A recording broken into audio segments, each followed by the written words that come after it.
जी, अस्सलाम वालेकुम। आवाज़ चेक कीजिए ज़रा सबको ठीक आ रही है?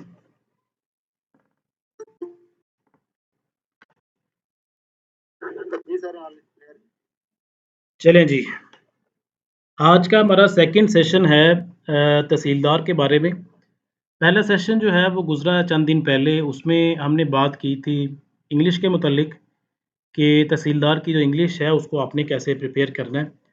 और उसमें जो है वो मैंने काफ़ी ज़्यादा कंटेंट्स को डिस्कस किया था, जिसमें बात हुई थी आपकी कि इंग्लिश को 2 पार्ट्स में डिवाइड करें, ग्रामर का पार्ट है और एक आपका जो है वो वोकैब का पार्ट है। वोकैब का पार्ट जो है वो उतना ही इम्पोर्टेंट है जितना आपका ग्रामर का पार्ट है। और उसमें ग्रामर में आपने कौन-कौन सी चीज़ें करनी है, डिटेल से बात हो चुकी है इसके मुतल्लिक। और उसके बाद आपका जो दूसरा पार्ट है वोकैब का पार्ट जिसमें इडियम्स हैं, सिनोनिम्स हैं और वन वर्ड है और बाकी जो मैंने मेंशन किया हुआ है, मेरा ख़्याल डॉक्यूमेंट भी आपके साथ सबके साथ शेयर है, तो वो भी देख लें। उसमें मैंने मेंशन किया हुआ है कि आपने वोकैब में क्या करना है और आपने ग्रामर में क्या करना है। सो ये दोनों चीज़ें आपकी मेंशन है और बड़ा डिटेल्ड सेशन था, तकरीबन मेरा ख़्याल है कोई राउंड अबाउट कोई सवा घंटे का या डेढ़ घंटे का हमारा सेशन था। इंग्लिश के मुतल्लिक कि तहसीलदार की इंग्लिश को आप कैसे टैकल कर सकते हैं विदाउट जॉइनिंग एनी अकेडमी या विदाउट जॉइनिंग अस। आज बात है जी हमारी जीके की, क्योंकि आपको पता है अच्छा मेरा जब भी जो मैं बात करूँगा जीके के मुतल्लिक तो इसका मतलब है स्पेसिफ़िकली तहसीलदार के मुतल्लिक। अभी क्योंकि मेरा जनरल वो बात नहीं करूँगा, जीके आपको पता है जीके जनरल बैच भी होते हैं, जनरल पेपर्स भी होते हैं और आपका स्पेसिफ़िक पेपर भी है ये तहसीलदार का। तहसीलदार का स्पेसिफ़िक और सब इंस्पेक्टर का और नायब तहसीलदार का इस वजह से इसको कह रहा हूँ, क्योंकि इसमें जो पोर्शन है, जो आपकी डिवीज़न है, वेटेज है आपके मार्क्स की, वो ज़रा डिफरेंट होती है। क्योंकि इसमें आपको पता है कंप्यूटर आता है और अगर हम जनरल की बात करें, किसी असिस्टेंट का पेपर आ गया या कोई और पेपर आ गया, तो उसमें कंप्यूटर उतने ज़्यादा वेटेज नहीं रखता एज़ कम्पेयर टू तहसीलदार, नायब तहसीलदार या आपका जो है वो सब इंस्पेक्टर या इस तरह की कोई और सीट। सब इंस्पेक्टर में तो आपको पता है इंग्लिश का पोर्शन भी काफ़ी हैवी होता है, अराउंड अबाउट 40% होता है शायद। तो इसी तरह इतना ही मेरा ख़्याल है शायद कंप्यूटर का भी होता है और उसमें दूसरा जो जनरल नॉलेज है, दूसरा जनरल नॉलेज मीन आपके रिमेनिंग जो सब्जेक्ट्स हैं बीपीएससी के, वो बड़े कम होते हैं। सो मैं बात करूँगा तहसीलदार के मुतल्लिक उसका जनरल नॉलेज आपने कैसे प्रिपेयर करना है। अच्छा जी, अगर आप ऑफ़िशियल सिलेबस की तरफ जाएँ, बीपीएससी का जो ऑफ़िशियल सिलेबस जो उन्होंने अनाउंस किया था लास्ट टाइम 2020 में इसकी जो लास्ट एडवर्टाइज़मेंट आई है और 2022 में ये तहसीलदार जो है ये रिकमेंड हो चुके हैं। अब आगे बीपीएससी का फर्दर जो प्रोसेस है, अच्छा इसमें ये कीजिएगा आप लोग अपने माइक ऑफ रखने हैं।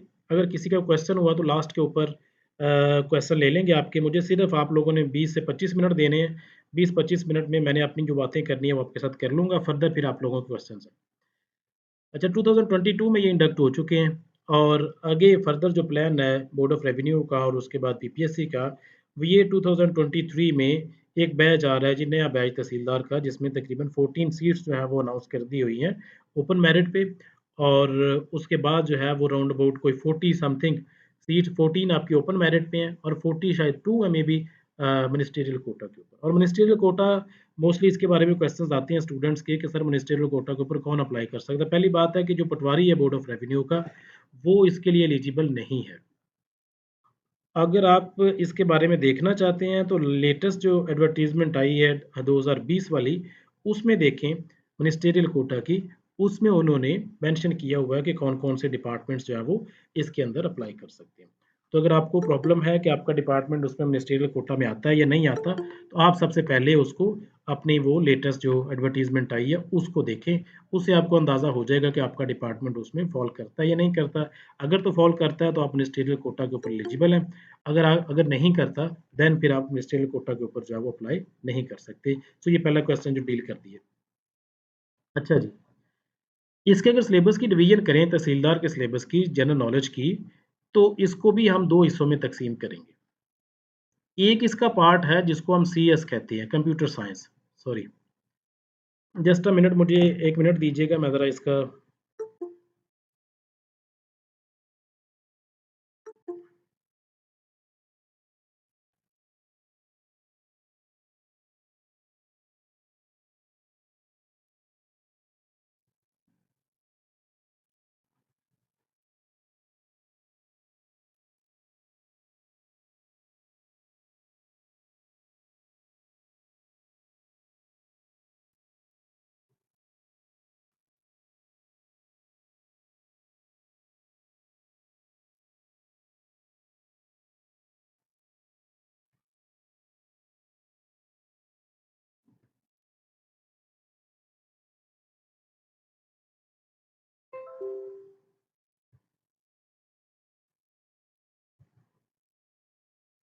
जी,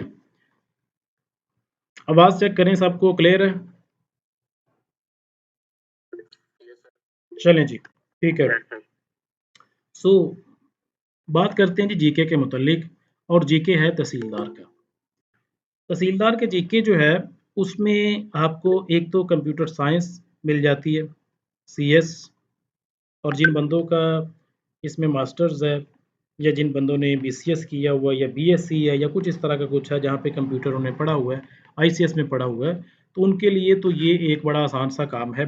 उनको थोड़ा-सा रिवाइज़ करना पड़ना है और इसमें तकरीबन अगर हम प्रीवियस सिलेबस की बात करें तो प्रीवियसली जो सिलेबस मेंशन किया गया था तो वो 30% आपका कंप्यूटर साइंस था, तहसीलदार के पेपर में। और रिमेनिंग जो आपका बचता है, वो रह जाता है जी 70%। तो 70% आपका था जनरल नॉलेज। जनरल नॉलेज का मतलब अच्छा इसके मुतालिक भी एक क्वेश्चन था कि जनरल नॉलेज का मतलब सर क्या होता है कि आप जनरल नॉलेज का सिर्फ़ एक सब्जेक्ट करवाएँगे? नो। जनरल नॉलेज का मतलब है जी आपका इसमें उर्दू, आपके मैथमेटिक्स, आपकी इसमें जो है वो इंग्लिश नहीं आएगी, इंग्लिश का एक सेपरेट पेपर होना है आपका, तो उसके लिए अलग से। और इसमें आपका आ जाता है जी ज्योग्राफ़ी और बाकी वो सारे सब्जेक्ट जो पीपीएससी मेंशन करता है तकरीबन 9 सब्जेक्ट बनते हैं सॉरी 8 बनते हैं क्योंकि कंप्यूटर निकल गया यहाँ से। तो 8 सब्जेक्ट रिमेनिंग जो है उसमें से आपका 70% का पोर्शन आना है, तहसीलदार के लिए, ठीक है जी?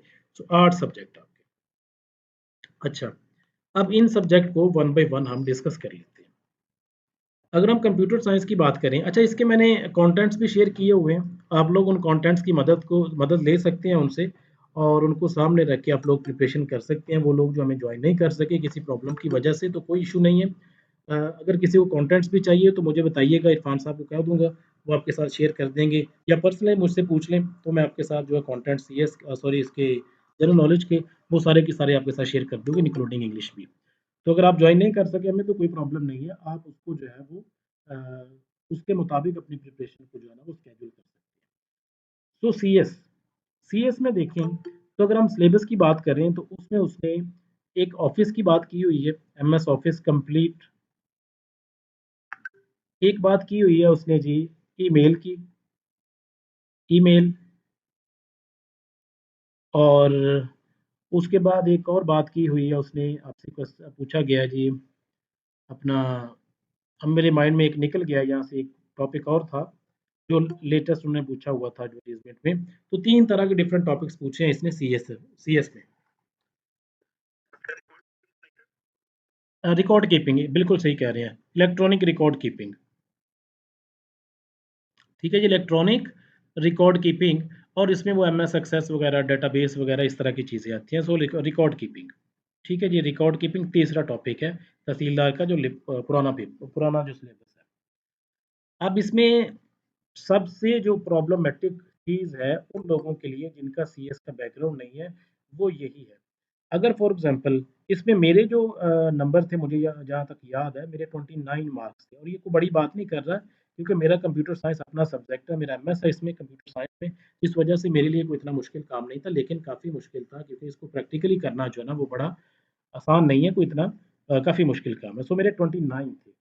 अगर इसमें से किसी बंदे के आ जाते हैं जी 20 या वो जाके गिरता है तकरीबन 15 पे, तो वो समझे कि क्योंकि 13 सीट्स हैं, एक मिनॉरिटी कोटा है, 13 सीट्स हैं, तो 13 सीट्स के ऊपर आपको अच्छा खासा कॉम्पिटिशन करना पड़ना है और इसमें एक-एक नंबर आपको जो है वो हासिल करना है। वो जैसे-कैसे भी आप करें, आपको लेना पड़ना है। अगर आप चाहेंगे कहेंगे कि मैं जी वो फिर कंप्यूटर साइंस में से जो है ना वो 15 ले लेता हूँ, तो बाकी जो है ना वो मेरा बड़ा अच्छा जनरल नॉलेज है, तो ऐसा पॉसिबल नहीं है क्योंकि 15 नंबर का गैप आपने यहीं पे दे दिया और अगर आप उसमें बहुत अच्छा काम भी करेंगे, बाकी जो 70% है, उसमें बड़ा अच्छा काम भी करेंगे, तो कम से कम भी आप कोई 15 नंबर जो है ना 12 से 15 नंबर आप वहाँ पे भी लूज़ कर जाएँगे। तो 12 और 15 नंबर अगर यहाँ पे लूज़ कर गए, तो आपका मेरिट बन रहा है राउंड अबाउट 68 और 72 के लगभग।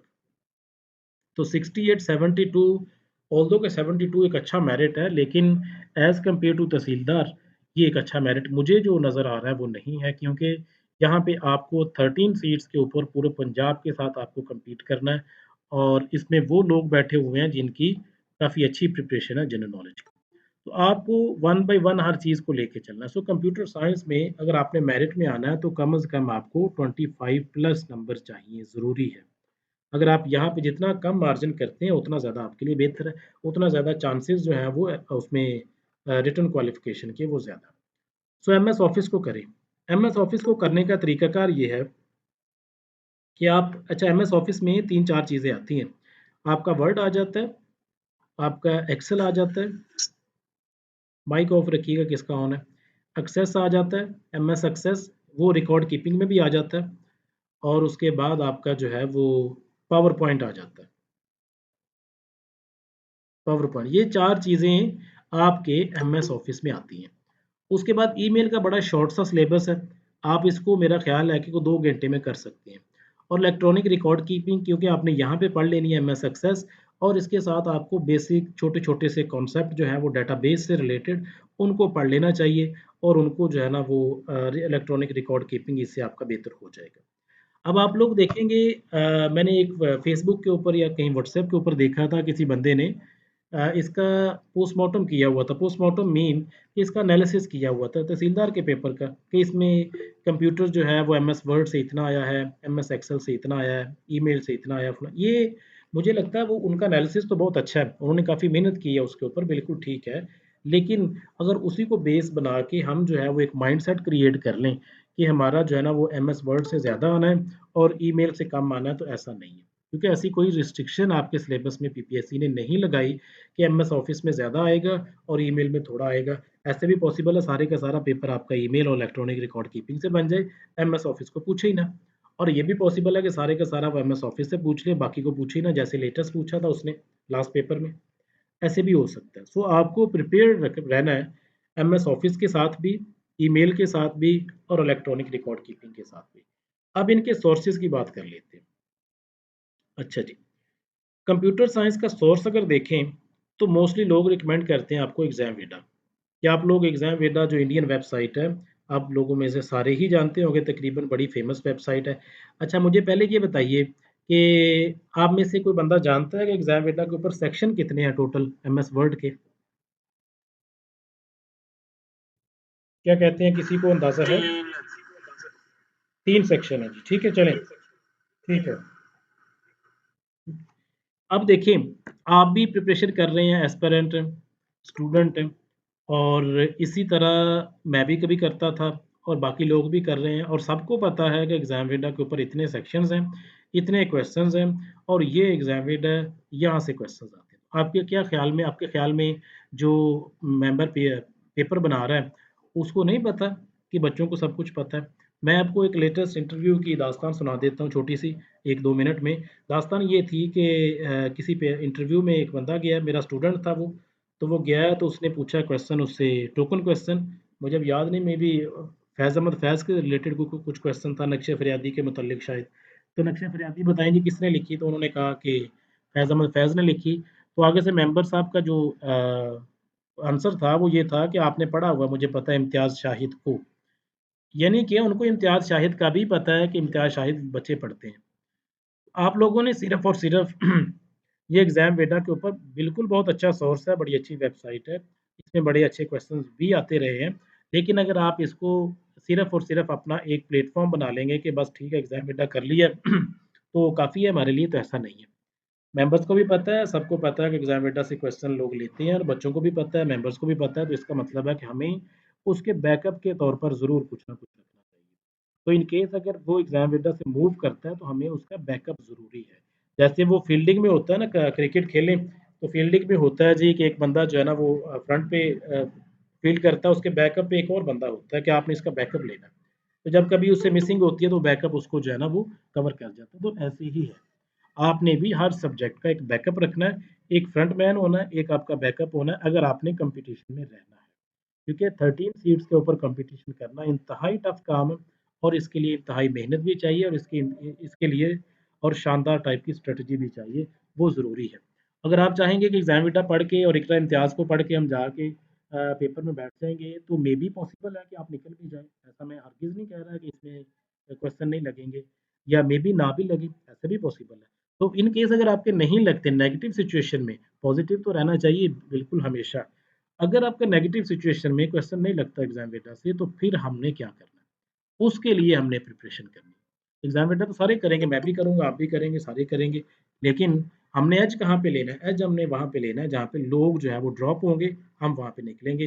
तो ये 3 आपके हैं topics MS office, email, electronics और उसके बाद आपका एग्ज़ाम बेटा इसका सोर्स है। अगर इसके फर्दर सोर्सेज़ की बात की जाए तो मैं वैसे आप सबको रिकमेंड करूँगा कि आप लोग जो है वो इसको 6, 7, 8 की बुक्स पढ़ें पहले, फिर एग्ज़ाम बेटा के ऊपर मूव करें और उसके बाद जो है ना फंडामेंटल कंप्यूटर फंडामेंटल के नाम से मेरा ख़्याल है नोट्स भी शायद मे बी आपको अवेलेबल हो जाएँ, इरफान साहब को कहता हूँ।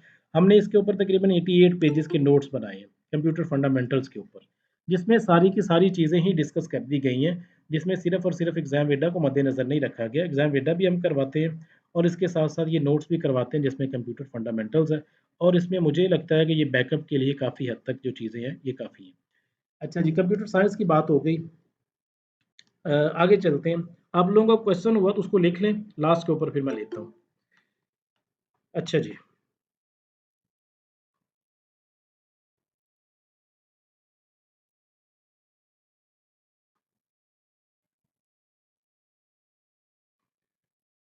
जी, नेक्स्ट सब्जेक्ट है अपना आपका, वो बनता है पाकिस्तान स्टडीज़। अच्छा, उसमें आपको बड़ा स्मार्टली प्ले करना है हर सब्जेक्ट में। फॉर एग्ज़ाम्पल आप देखें जो जीके का पेपर है ना प्रीवियस तहसीलदार का, जो 2022 में हुआ है, उसमें उसने लिखा हुआ है कंप्यूटर साइंस।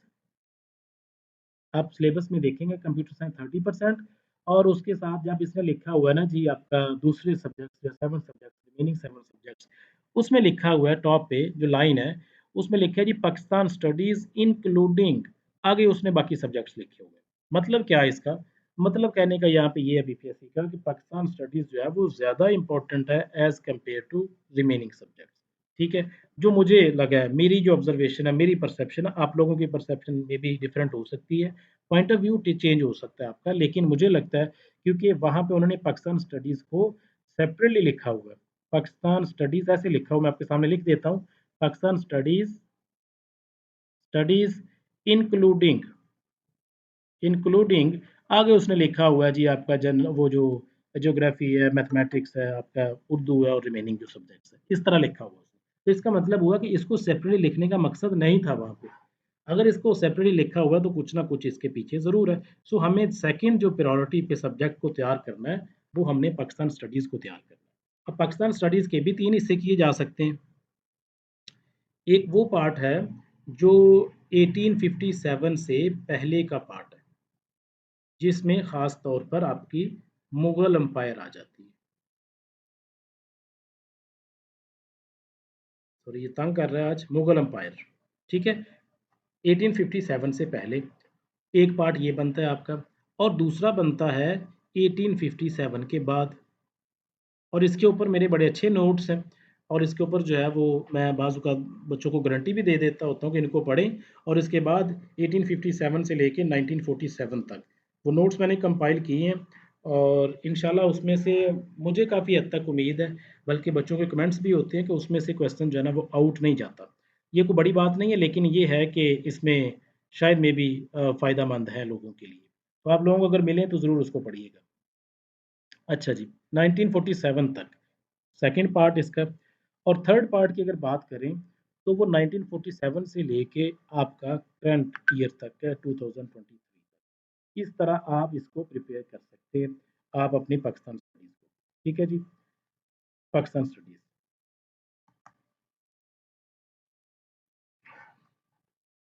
अच्छा सो थर्ड पार्ट है जी आपका 1947 से लेके 1947 से लेके ये आपका बनता है 47 से लेके 2023 तक। ठीक है, ये तीसरा पार्ट है। अब इनके लिए अगर सोर्सेज़ की बात करें तो सोर्सेज़ डिफरेंट है। यहाँ पे आपको मुगल एम्पायर के ऊपर 1857 से पहले ज़्यादा ज़ोर आपको लगाना चाहिए मुगल एम्पायर के ऊपर। क्यों? क्योंकि आप पेपर्स उठा के देखें, पास्ट पेपर्स पीपीएससी के और उसके बाद इसके जो लेटेस्ट पेपर्स हैं, जो 2023 में हुए हैं, तो उसमें अगर कोई क्वेश्चन उसने 1857 से पहले लिया है, तो मोस्ट प्रोबेबली उसने वो क्वेश्चन लिया है जी आपका मुगल एम्पायर से। अगर वो मुगल एम्पायर में नहीं गया, तो फिर उसने सादा-सादे से क्वेश्चन लिए हैं, जैसे कि आपका जो है ना वो बताएँ जी तुगलक डायनेस्टी का पहला किंग कौन था, लास्ट कौन था, लोदी डायनेस्टी का पहला कौन था, वो बहलोल लोदी के बारे में क्वेश्चन आया हुआ पास्ट पेपर्स में। तो इस तरह के क्वेश्चन पूछता है, लेकिन उसका मेन फोकस जो होता है 1857 से पहले वो मुगल एम्पायर के ऊपर होता है, और वो मुगल एम्पायर जो 1526 में बनी थी और 1857 में जाके गिरती है, उसमें बहुत सारे क्वेश्चंस हैं, बहुत सारी उसमें जो है ना वो किस्से कहानियाँ, आपने वो किस्से कहानियाँ और क्वेश्चंस पढ़ने हैं। अगर आपने 1857 को 7 से पहले वाला पार्ट प्रिपेयर करना है। और अगर आपने 1857 के बाद से लेके और 1947 तक आपने पार्ट प्रिपेयर करना है, तो उसके लिए मैं एक कॉम्प्रिहेंसिव बुक आपको यहाँ पे बताऊँगा, जिसको मैं बड़ा लाइक करता हूँ, वो है ट्रैक टू पाकिस्तान। ये आपको इंटरव्यू भी आपका करवा देती है और आपको अच्छा खासा नॉलेज भी दे देती है हिस्ट्री ऑफ पाकिस्तान का। ठीक है? Struggle for Pakistan. अच्छा जी, ट्रैक टू पाकिस्तान के अज़ीज़ की बुक है, बड़ी अच्छी किताब है, थोड़ी-सी कॉम्प्रिहेंसिव है। कॉम्प्रिहेंसिव तो नहीं कहूँगा इसको, इतनी ज़्यादा कॉम्प्रिहेंसिव तो नहीं है, लेकिन काफ़ी ज़्यादा डिटेल में लिखी हुई है, तो मज़ेदार बुक है, अगर आप इसको पढ़ लें तो ज़्यादा बेहतर है। अब आता है जी बाकी पार्ट आपका 1947 से लेके 2023 तक। इसको आप ऐसे करें, इसको आप डेकेड्स में डिवाइड करें। फर्स्ट डेकेड 1951 से लेके 1960 तक। इसमें जो मेजर इम्पोर्टेंट इवेंट्स हुए हैं आपके, जिसमें आपके पॉलिटिकल इवेंट्स हैं, जिसमें आपके जो है वो इकोनॉमिक इवेंट्स हैं, जिसमें आपके जो है मिलिट्री इवेंट्स हैं, जिसमें वो सीटो और सेंटो जॉइन की थी पाकिस्तान ने, तो वो इवेंट्स हैं। इस तरह की चीज़ें जो है ना वो 1960 तक आप इसको प्रिपेयर करें। 1960 में आपका सिंतास मुआहदा भी हुआ था, आपको याद होगा, इंडस बेसिन ट्रीटी, वो 1960 में हुआ था। तो वो उसको देखें। वन बाय वन आप एक डेकेड को पकड़े, नेक्स्ट डेकेड को पकड़े, नेक्स्ट डेकेड को पकड़े, इस तरह करते जाएँ। और इसका सोर्स क्या है? कहाँ से करें इसका? इसके 2 सोर्सेज़ हैं।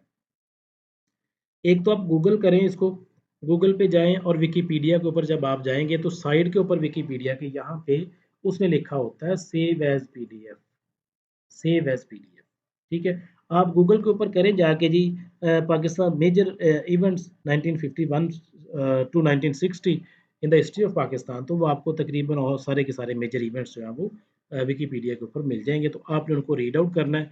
उसमें से आपको जो नज़र आता है कि ये मेरे लिए इम्पोर्टेंट है, आपने उसको निकाल लेना है, अपने सेपरेट एक रजिस्टर के ऊपर मेंटेन करना है। इस तरह पाकिस्तान स्टडीज़ को प्रिपेयर किया जा सकता है।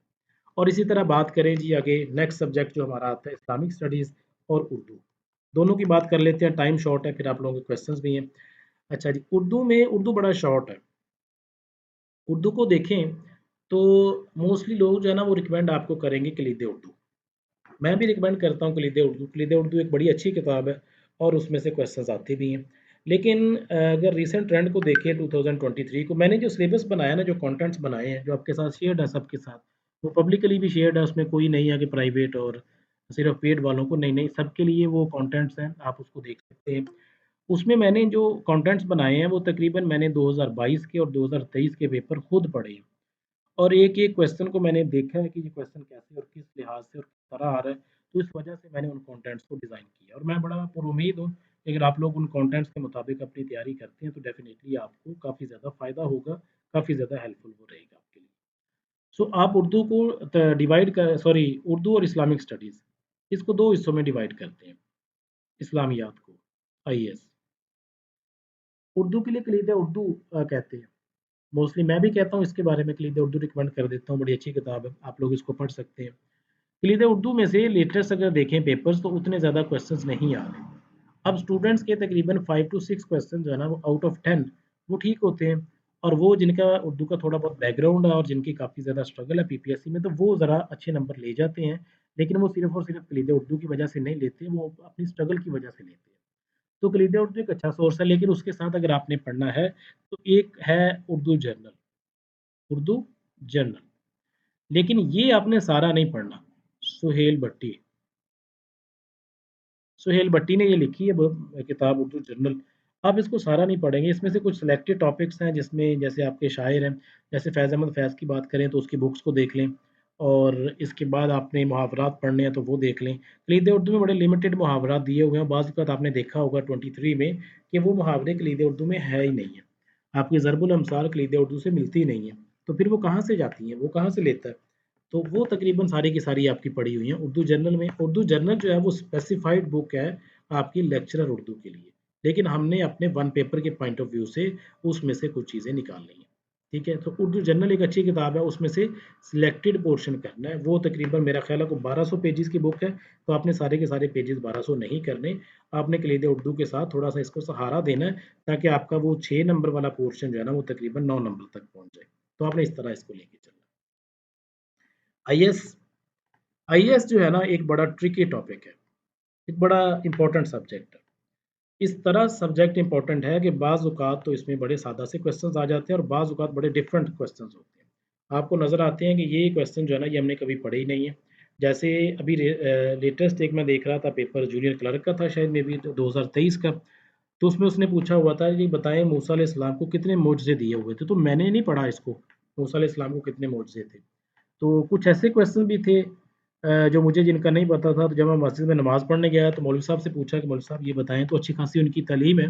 इसमें इससे रिलेटेड इस्लामियात से रिलेटेड इस्लाम को अच्छा खासा पढ़ा हुआ है उन्होंने, तो उनको भी वो क्वेश्चन नहीं आते थे। मतलब इतने डिफ़िकल्ट क्वेश्चन जो है ना, वो बाज़ औक़ात आईएएस में आ जाते हैं और बाज़ औक़ात बड़े सादा से क्वेश्चन पूछ लेता है। तो ये डिपेंड करता है बीपीएससी के एग्ज़ामिनर के मूड के ऊपर। जिस तरह का उसका मूड है, उस तरह के उसके क्वेश्चन हैं। इसके लिए मैं कोई ऐसा जो रिकमेंडेड सोर्स है आईएएस के लिए, वो मैं रिकमेंड यहाँ पे नहीं कर सकता, क्योंकि अभी मैं इसके मुतल्लिक जो है वो सोर्स के मुतल्लिक इतना श्योर नहीं हूँ। अगर श्योर होता तो डेफ़िनेटली आपको शेयर कर देता। लेकिन फिर भी मैंने इसके अंदर कोशिश की है कि कम से कम इसमें से कुछ ना कुछ तो ऐसा होना चाहिए कि जो हमें पता हो। तो उसके लिए 2-3 चीज़ें मैं कंटेंट्स में भी मेंशन की हैं। एक तो ये है कि आपने हज़ूर सल्लल्लाहु अलैहि वसल्लम की ज़िंदगी को पढ़ना है। और उसके लिए कससुल अंबिया या एक अर्रहीकुल मख्तूम किताब जो है सफ़ीउर रहमान की, वो एक बड़ी इम्पोर्टेंट बुक है। उसको आप सारी नहीं पढ़ना।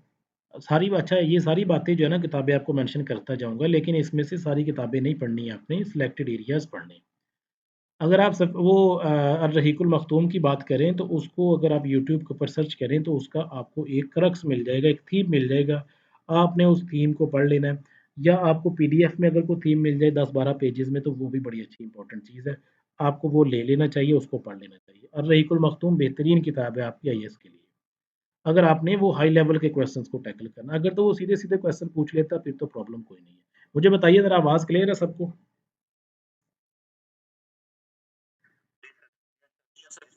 चलें जी, ठीक है। अच्छा, सो आईएएस आईएएस में बिल्कुल क्लियर है सर। जी, थैंक यू। अच्छा, आईएएस में ये है कि आप ना 2, एक तो मैं रहीकुल मख्तूम की बात कर चुका हूँ। दूसरी ये है कि आप इसके हज़ूर सल्लल्लाहु अलैहि वसल्लम ने जो ग़ज़वात लड़े हैं, जंगें लड़ी हैं, जो आपके दौर में जो भी जिहाद हुआ है, उसके वजह जैसे ग़ज़वा बदर है, ग़ज़वा उहद है, हुनैन है और अहज़ाब है, इस तरह के दूसरे जो ग़ज़वात हैं, तबूक है और यरमूक है, इस तरह के डिफरेंट ग़ज़वात हैं, उनकी डेट्स देखिए, उनको डिटेल से पढ़ें, उनको जो है वो इंटरेस्ट लेके पढ़ें, अगर आपने तहसीलदार लगना है तो। अच्छा, हमेशा जो है ना सीट्स आती रहेंगी, जाती रहेंगी बीपीएससी के ऊपर। अभी थोड़ा-सा जो है ना वो डाउनफॉल आया बीपीएससी के ऊपर। इंशाल्लाह बेहतर हो जाएगा, पाकिस्तान की इकोनॉमी जैसे बेहतर होती है, तो ये भी सिचुएशन सारी बेहतर हो जाएगी। इसमें दिल छोड़ने वाली बात कोई नहीं होती, आप अपनी प्रिपरेशन को कंटिन्यू रखें। तो आप जो है ना उसको डिफरेंट तरीकों से कर सकते हैं। सो ग़ज़वात आप उसको देख सकते हैं, ग़ज़वात नबवी। उसके बाद आप सल्लल्लाहु अलैहि वसल्लम की जो ज़िंदगी है, बेसिक ज़िंदगी, उसको देखें। देन फिर ना आप ज़रूर, ज़रूर ब ज़रूर, ये भी पा पेपर में आया हुआ है, ज़रूर ब ज़रूर, ठीक है? आपको शायद याद होगा, करंट में पूछा हुआ है। अच्छा, आपने ज़रूर ब ज़रूर ये करना है कि 1 हिजरी उसके जितने इम्पोर्टेंट इवेंट्स हैं, एक रजिस्टर मेंटेन करना आईएएस का, वो सारे के सारे इम्पोर्टेंट इवेंट्स आते हैं 1 हिजरी के लिख देने, दूसरी के, तीसरी के, 9 के, कम से कम 11 हिजरी तक, जब तक आप सल्लल्लाहु अलैहि वसल्लम का विसाल नहीं होता, तब तक के जितने इम्पोर्टेंट इवेंट्स हुए हैं आपकी ज़िंदगी में, 1 हिजरी से लेके 11 हिजरी तक, वो सारी की सारी चीज़ें आपने वहाँ पे लिखनी है। अच्छा, दूसरा, अगर पेपर्स पढ़े 2023 के, 22 के, तो उसमें आपको एक बड़ी कॉमन चीज़ नज़र आएगी इसमें आईएएस में। वो कॉमन चीज़ ये है कि हदीस का क्वेश्चन ज़रूर आता है। 2 आ जाएँ, 3 आ जाएँ, 1 आ जाए, क्वेश्चन आपका ज़रूर लग जाता है हदीस में। हदीस में 2 डिफरेंट तरह के क्वेश्चन्स आ सकते हैं। एक तो ये है कि वो जो हमारे जो रावी हैं, जिन्होंने रिवायत की है, जैसे हज़रत अबू हुरैरा थे, हज़रत आयशा रज़ी अल्लाह तआला अन्हा थी, और इस तरह के दूसरे जो सहाबाए किराम थे, उनसे मुतल्लिक क्वेश्चन होता है, या मोस्ट प्रोबेबली जो मोस्ट इम्पोर्टेंट एरिया है, वो आपके ताबीन है। जिसमें वो इमाम मालिक हैं, इमाम मुस्लिम है, इमाम बुखारी है, उनके मुतल्लिक़ क्वेश्चंस आते हैं कि उनकी किताब और ये वो इस तरह की चीज़ें। आपने इन दोनों को प्रिपेयर करना है आईएएस के लिए। आईएएस को फर्दर जो है ना वो मैं एलैबोरेट करने से कासिर हूँ यहाँ पे अब फ़िलहाल, क्योंकि अभी मेरे सामने कंटेंट्स कंटेंट्स भी नहीं पड़े हुए और उसके बाद जो है ना अभी इसका पेट सोर्स जो है ना वो मुझे अभी तक नहीं मिला। इकरा इम्तियाज़ के बारे में लोग कहते हैं कि वो बड़ा अच्छा सोर्स था, लेकिन मैं पर्सनली उसको रिकमेंड नहीं करता, क्योंकि उसमें एक जो मुझे प्रॉब्लम नज़र आई है, मैंने पढ़ी हुई है बुक वो, उसमें प्रॉब्लम जो नज़र आई है वो उसमें मिस्टेक्स काफ़ी हैं। काफ़ी ज़्यादा मिस्टेक्स हैं। आप एक ही पेज के ऊपर देखेंगे, एक पेज के ऊपर उसने कुछ लिखा है और दूसरे पेज के ऊपर कुछ लिखा है। तो मैं हरगिज़ ये नहीं कह रहा कि आप लोग उसको बाय ना करें, लेकिन मैं किसी के खिलाफ भी बात नहीं कर सकता यहाँ पे। तो मुझे वैसे पर्सनली जो है ना वो इतना ऑथेंटिक सोर्स जो है वो नहीं लगा, क्योंकि उसमें काफ़ी ज़्यादा डाटा जो है ना वो आपको वेबसाइट से कॉपी पेस्ट भी नज़र आएगा शायद मे बी। उसको चेक कर लीजिएगा, आपको पसंद आए तो आप लोग ले भी सकते हैं, ना पसंद आए तो ना लें। आईएएस की बात होगी, उर्दू की बात होगी। एक लास्ट सब्जेक्ट करते हैं, उसके बाद फिर मैं आपके साथ कंटेंट शेयर कर दूँगा, वो सारे आप लोग देख लीजिएगा, देन आपके क्वेश्चंस लेते हैं। अच्छा जी, उर्दू हो गया जी आपका, आईएएस होगी, पाकिस्तान स्टडीज़ होगी और उसके बाद आ जाएँ एवरीडे साइंस के ऊपर। एवरीडे साइंस ये बड़ा तंग करती है ईडीएस। इसने लेटेस्ट जो पेपर हुए हैं आपके सब इंस्पेक्टर के उसके असिस्टेंट डायरेक्टर के, उसमें बड़ा तंग किया है आईएएस ने इसने ईडीएस ने, एवरीडे साइंस ने। ठीक है जी। अब एवरीडे साइंस पीपीएससी में तो इतनी ज़्यादा मुश्किल नहीं आती, लेकिन एफपीएससी में बाज़ औक़ात तो बड़ी आसान सी एवरीडे साइंस दे जाता है और बाज़ औक़ात बड़ी मुश्किल देता है। तो हम पीपीएससी की बात करेंगे, एफपीएससी के मुतल्लिक़ अभी बात फ़िलहाल नहीं करेंगे। एवरीडे साइंस में आप देखेंगे कि कम से कम कोई निकालें पास पेपर्स, उसमें जो कंटेंट्स मैंने बनाए हुए हैं पास पेपर से ही बने हैं वो, तो उसमें तकरीबन आपके कोई राउंड अबाउट मैक्सिमम अगर जाएँ तो 10 से 12 टॉपिक्स हैं। जिसमें विटामिन्स का टॉपिक है, जिसमें डिस्कवरीज़ हैं, जिसमें वो मेजरमेंट्स के टूल्स आ जाते हैं और इस तरह के दूसरे कंटेंट्स हैं। तो आपको वो करने हैं। बजाय इसके कि आप जो है वो उसका बायोलॉजी के चैप्टर्स पढ़ने शुरू कर देंगे कि एयर का स्ट्रक्चर क्या होता है और उसके बाद जो है वो आँख का स्ट्रक्चर क्या होता है, हमारा स्टमक सिस्टम कैसा है, ये चीज़ें पीपीएससी को रिक्वायर्ड नहीं है और इनके मुतालिक मैं कई दफ़ा कह चुका हूँ कि आपको जो है वो सब्जेक्ट को पढ़ना है, ना कि उसमें पीएचडी करनी है। आपको एक 100 नंबर का पेपर पास करना है अच्छे नंबर के साथ। उसके लिए ये बायोलॉजी के स्ट्रक्चर्स पढ़ना और ये वो चीज़ें वो उतनी ज़्यादा रिकमेंडेड नहीं हैं। आपने जो बेसिक इन्फॉर्मेशन पूछी जाती है पीपीएससी में उसको मद्देनज़र रखते हुए अपना स्केड्यूल, अपने कंटेंट्स, अपना सिलेबस मेंटेन करें और इंशाल्लाह मुझे नहीं लगता कि आप लोग जो है वो ईडीएस में अच्छा परफ़ॉर्म नहीं कर सकते। और दूसरी एक और चीज़ है, पीपीएससी में ईडीएस और ज्योग्राफ़ी को इतनी ज़्यादा इम्पोर्टेंस नहीं दी जाती। आप लोग, ये मेरी अपनी बात नहीं है, मैं वैसे पास्ट पेपर्स की बात कर रहा हूँ। पास्ट पेपर्स में देखें तो बाज़ औक़ात पीएमएस के अलावा, पीएमएस में तो ईडीएस का अच्छा खासा पोर्शन होता है, लेकिन बाकी जो 1 पेपर्स हैं आपके, उनमें देखें तो ईडीएस को इतनी इम्पोर्टेंस नहीं मिलती एज़ कम्पेयर टू ज बाकी जो सब्जेक्ट्स हैं आपके। तो ईडीएस के मुतालिक इतना ज़्यादा डरने की भी ज़रूरत नहीं है, पीपीएससी इतना मुश्किल टफ़ पेपर भी नहीं बनाता और दूसरा इतनी ज़्यादा इम्पोर्टेंस भी ईडीएस को नहीं देता। तो आप लोगों ने ईडीएस के कॉन्टेंट्स में आपको अगेन मैं इरफान साहब को कहता हूँ, वो सारे ग्रुप्स में जहाँ-जहाँ से आप लोग आए हैं, वो सारे ग्रुप्स में शेयर कर देते हैं। अगर आपको फिर भी ना मिले तो मुझे पर्सनली आप लोग पूछ सकते हैं, इरफान साहब को पर्सनली पूछ सकते हैं, तो वो आपको कॉन्टेंट्स जो है वो शेयर कर देंगे, जनरल नॉलेज के भी और उसके इंग्लिश के भी। So thank you so much. ये छोटा-सा प्लान था, फर्दर मैं इसको डिस्कस नहीं कर सकता, टाइम शॉर्ट है हमारे पास। आप लोगों के जो भी क्वेश्चंस हैं मोस्ट वेलकम, आप लोग क्वेश्चन पूछ सकते हैं। अभी हमारे पास कोई तकरीबन 15 मिनट है, 15 से 20 मिनट। इसमें आप लोग जो भी क्वेश्चन पूछेंगे उसको मैं टैकल करता हूँ। जी, thank you so much. One by one पूछें और पहले मेरा ख्याल है हैंड रेज़ कर लें तो ज़्यादा बेहतर है। जी, जी, हारिस सरवर। जी, जी, वालेकुम सलाम हारिस।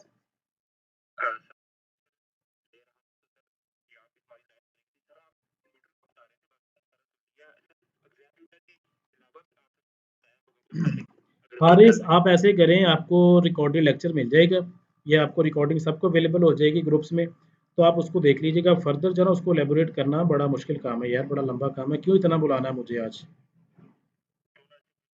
जी, थैंक यू। और किसी का क्वेश्चन? जी, जी, बोलें।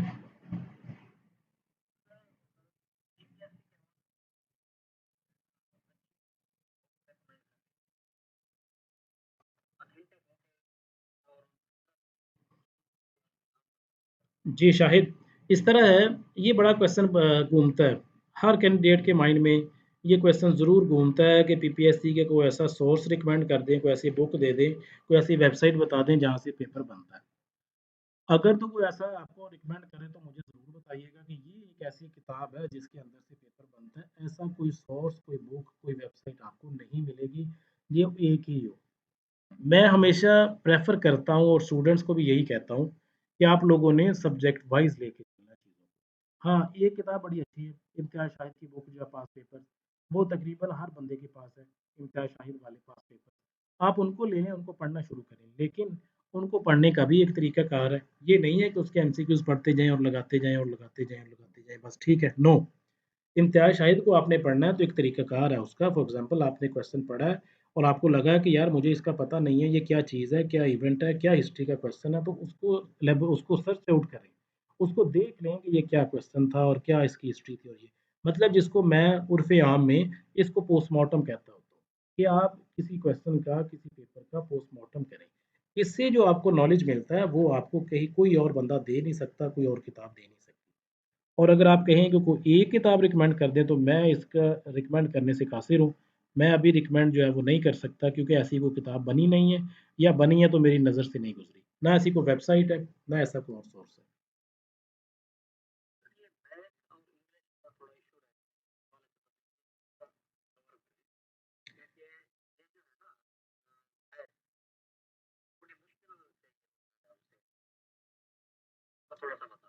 जी, मैथ के तकरीबन आपके कोई राउंड अबाउट पीपीएससी में देखें तो कोई 8 कॉन्सेप्ट हैं।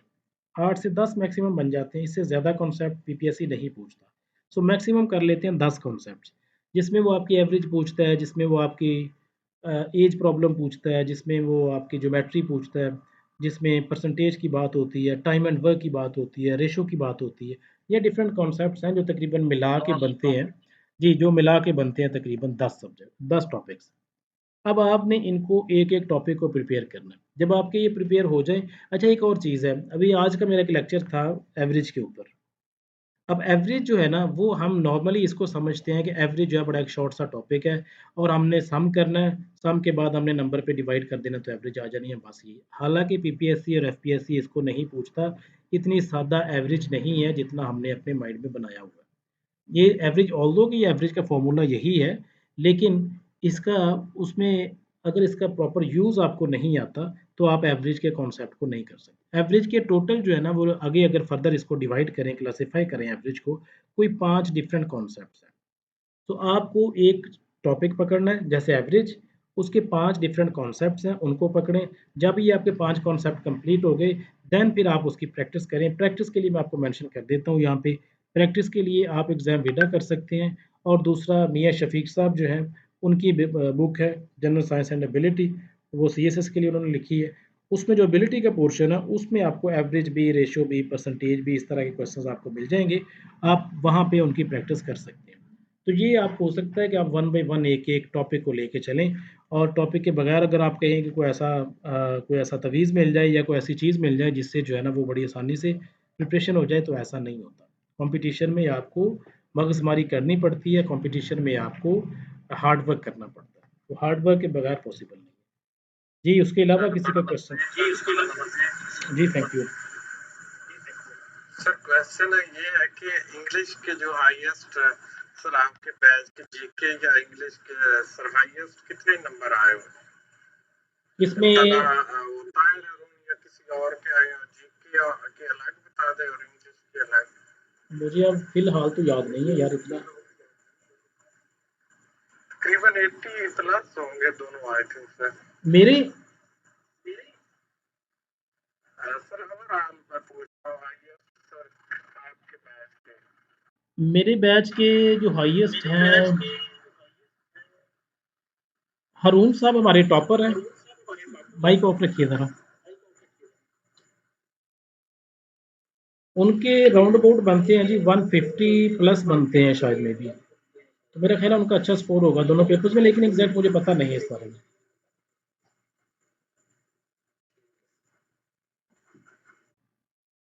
चलें जी, और किसी का क्वेश्चन?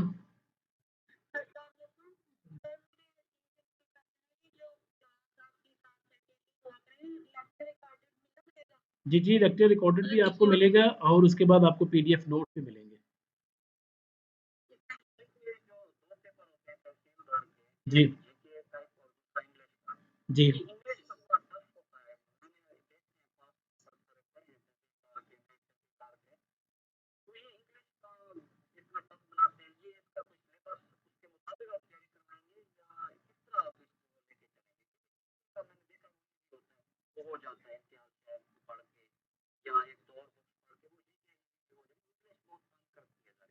आप करंटली कौन-सी जॉब कर रहे हैं? करंटली कौन-से डिपार्टमेंट को सर्व कर रहे हैं आप?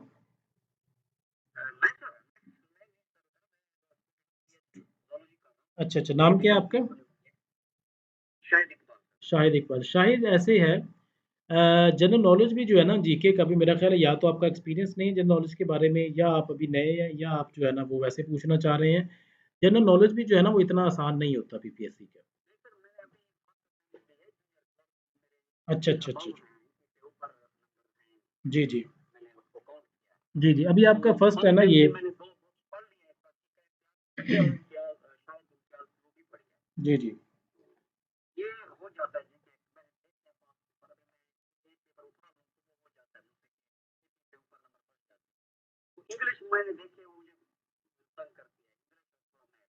चलें।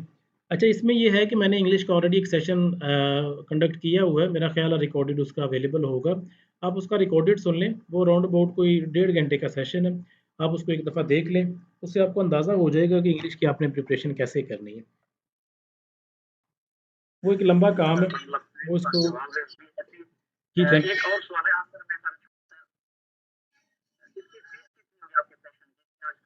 ये आप इरफ़ान साहब से कंसल्ट कीजिएगा।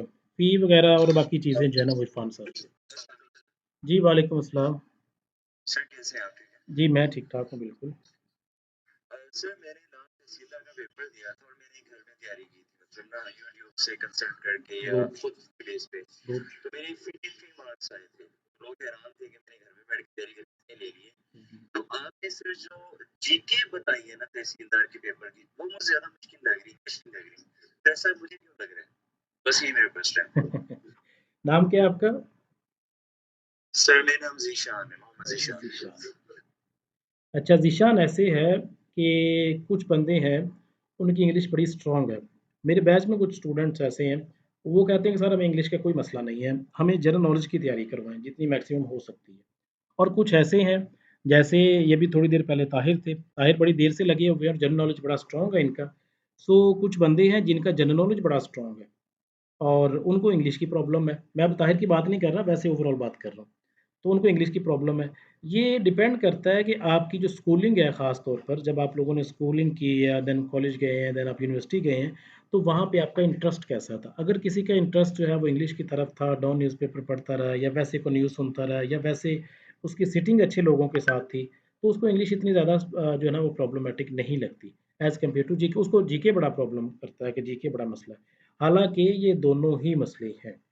चाहे आपकी जितनी मर्ज़ी स्कूलिंग है, चाहे आपकी जो है ना वो अच्छी सिटिंग है, जो भी है, लेकिन ये प्रॉब्लम दोनों ही हैं। आपकी इंग्लिश का भी और आपका जीके का भी। आपको दोनों को सेपरेटली डील करना है। आपको सब्जेक्ट वाइज़, कंटेंट वाइज़, आपको सिलेबस वाइज़ आपको डील करना है हर चीज़ को। तो मेरा ख़्याल है कि आहिस्ता-आहिस्ता जो है ना वो विदिन मैं वैसे कहता होता हूँ कि पीपीएससी की प्रिपरेशन जो है ना वो 3 महीने में हो जाती है, अगर आप प्रिपरेशन करने वाले हों तो। अगर आप मेहनत करते हैं तो डेफ़िनेटली 3 महीने में कर सकते हैं, यस लेकिन उसको जो है ना कॉन्टेंट्स के मुताबिक करें। चलिए थैंक यू जी। लास्ट 2-3 क्वेश्चन्स हैं और उसके बाद फिर इसको खत्म करते हैं। सर जी, वालेकुम अस्सलाम। मैंने एक क्वेश्चन था कि तहसीलदार के लिए जो ऑलरेडी सिविल सर्वेंट है उसके लिए कितनी रिलैक्सेशन मैक्सिमम मिल सकती है आप उसकी लेटेस्ट अप्लाई है करने उसकी लास्ट एडवर्टाइज़मेंट देखिए ना तो उसमें उसने लिखा हुआ है 28+5 इसका मतलब है 33 तक मेल जा सकते हैं और मेरा ख़्याल है कि 37 या 35 तक फीमेल जा सकती है। जो सिविल सर्वेंट है नहीं, या फिर जो फिर रेगुलर सर्विस कर रहे हैं, गवर्नमेंट की रेगुलर सर्विस कर रहे हैं, तो उनके लिए तो एसएनजीएडी का नोटिफ़िकेशन है। उनकी मेरा ख़्याल है सर्विस जो है ना वो काउंट होती है और उनको रिलैक्सेशन काफ़ी ज़्यादा मिल जाती है। 33 उनकी नहीं होती।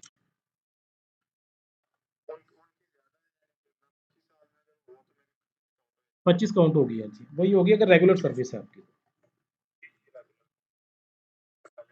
जी, वालेकुम सलाम। सर मेरा थोड़ा मैथ में इशू आ रहा है। जी।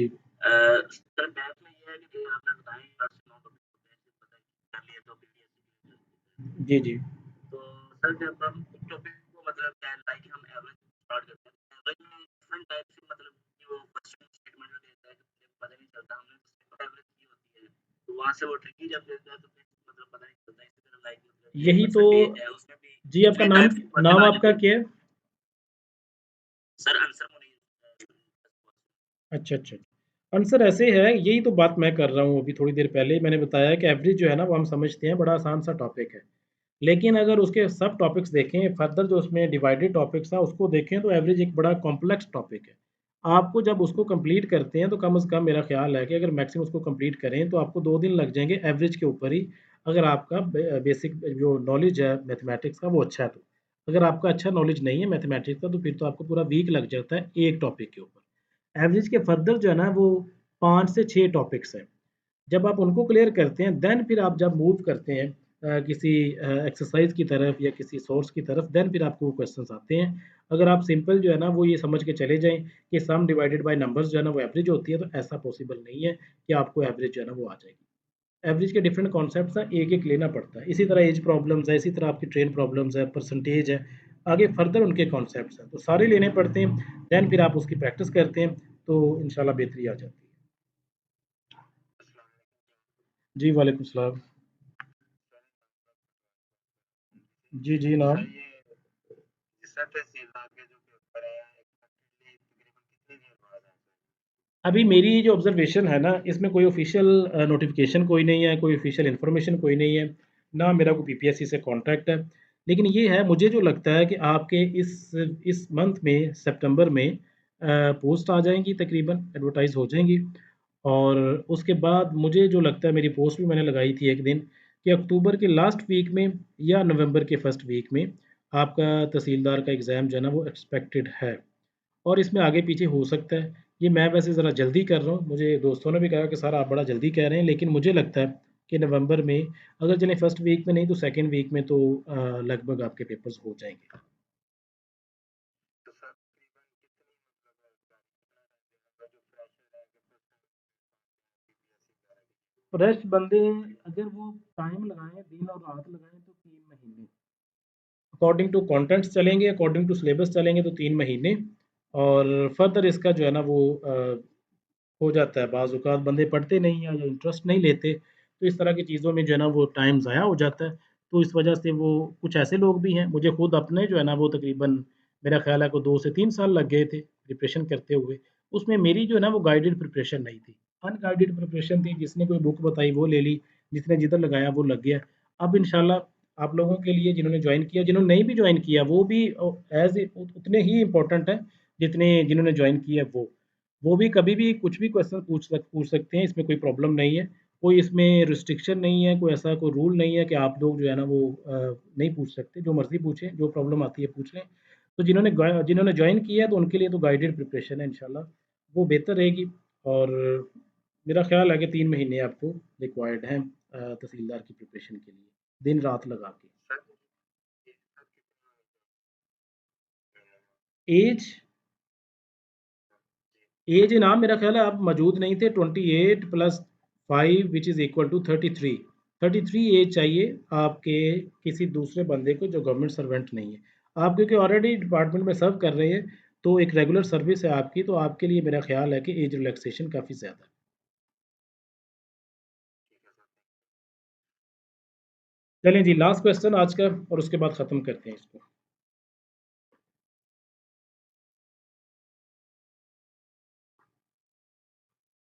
और किसी का क्वेश्चन लास्ट? चलें मेरा ख़्याल है कोई क्वेश्चन जी, जी बोलें। दो बंदे मेरे शामिल है पहले जो हो रहे हैं वो कितना ज़रूरी है शामिल होना इसमें? उसमें नुमान इस तरह है, बैच 11 में है मेरा ख़्याल है शायद। तो बैच 11 में हमने काफ़ी ज़्यादा कंटेंट्स जो है ना उनको रिवाइज़ किया है उसके जनरल नॉलेज का।